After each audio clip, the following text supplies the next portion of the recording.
Selamat pagi teman-teman, bertemu lagi pada perkuliahan morfologi pertemuan ketiga. Pada pertemuan kali ini kita akan membahas tentang satuan-satuan gramatik.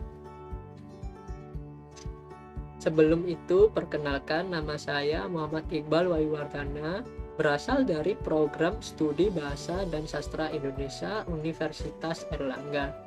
Di sini saya akan membahas satuan-satuan gramatik pada morfologi. Satuan gramatik adalah satuan-satuan yang mengandung arti, baik arti leksikal maupun arti gramatik.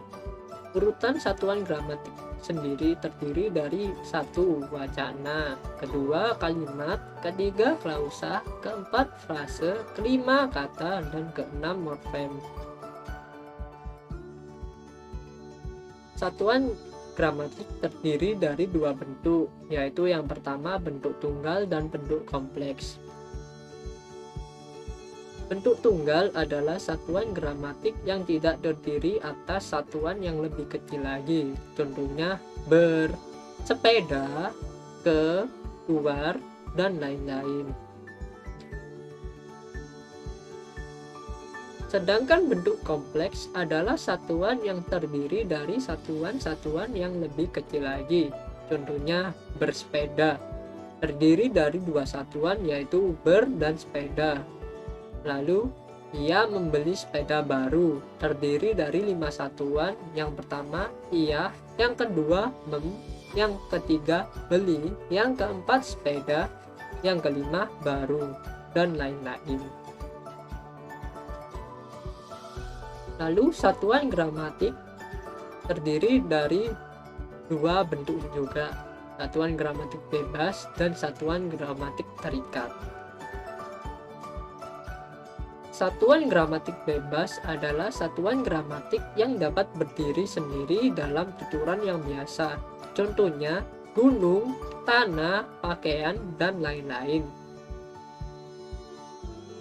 Sedangkan satuan gramatik terikat adalah satuan gramatik yang tidak dapat berdiri sendiri dalam tuturan yang biasa. Contohnya ber, ter, men, per, dan lain-lain yang biasa disebut sebagai afiks. Lalu ada ku, mu, nya, kau, dan lain-lain yang biasa disebut klitik. Dalam klitik sendiri terdapat dua bagian, yaitu proklitik dan enklitik, didasari oleh posisinya. Jika di depan disebut proklitik, sedangkan jika di belakang disebut enklitik. Lalu selanjutnya satuan-satuan dalam morfologi. Yang pertama alomorf. Alomorf sendiri merupakan bentuk terkecil dari morfem yang sudah diketahui statusnya dalam hubungan keanggotaan terhadap suatu morfem. Sedangkan morf merupakan bentuk terkecil dari morfem yang belum diketahui statusnya dalam hubungan keanggotaan terhadap suatu morfem. Lalu morfem merupakan bentuk satuan gramatik yang paling kecil. Sedangkan kata merupakan bentuk satuan bebas yang paling kecil. Contoh-contoh satuan dalam morfologi seperti berikut. Alomorf, be, bel, dan ber. Morf sendiri, ber, kean. Lalu morfem sendiri contohnya ber, peri, kean, dan manusia. Lalu contoh kata berperi kemanusiaan. Dari contoh kata ini terbagi menjadi beberapa morfem yaitu ber, peri, kean, dan manusia. Lalu selanjutnya deretan morfologik. Deretan morfologik adalah suatu deretan atau suatu daftar yang memuat kata-kata yang berhubungan dalam bentuk dan artinya.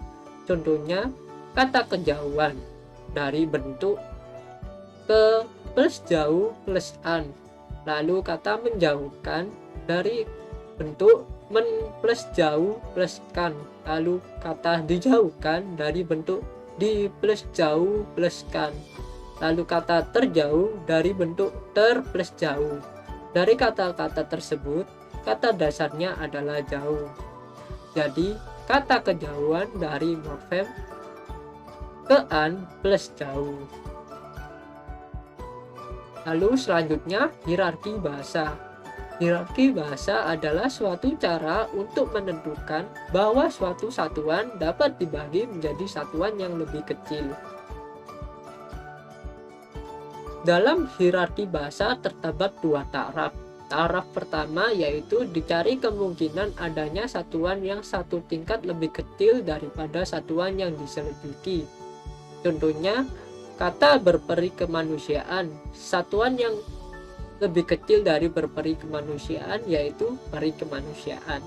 Lalu taraf kedua yaitu memahami faktor arti atau makna. Contohnya, pemikiran terbentuk dari kata pen-an dan pikir, karena tidak mungkin dari bentuk pemikir dan an atau kata pen dan pikiran. Contoh hierarki bahasa seperti berikut. Berperi kemanusiaan diturunkan satu tingkat, kata ber dipisah. Lalu kata peri kemanusiaan diturunkan satu tingkat, kata peri dipisah. Lalu kemanusiaan sendiri diturunkan lagi menjadi kean dan manusia. Lalu selanjutnya bentuk asal dan bentuk dasar. Bentuk asal adalah satuan yang paling kecil yang menjadi asal sesuatu kata kompleks. Contohnya kata berpakaian. Dari bentuk asal pakai plus an menjadi pakaian. Lalu kata pakaian ditambah morfem ber menjadi berpakaian. Sedangkan bentuk dasar adalah satuan baik tunggal maupun kompleks yang menjadi dasar bentukan bagi satuan yang lebih besar. Contohnya berpakaian dari bentuk dasar pakaian plus ber. Lalu kata pakaian sendiri dari bentuk dasar pakai plus an. Sekian materi saya yang dapat saya berikan. Jangan lupa like, subscribe, dan komentar. Mohon maaf jika ada kata-kata saya yang salah atau kurang berkenan. Terima kasih.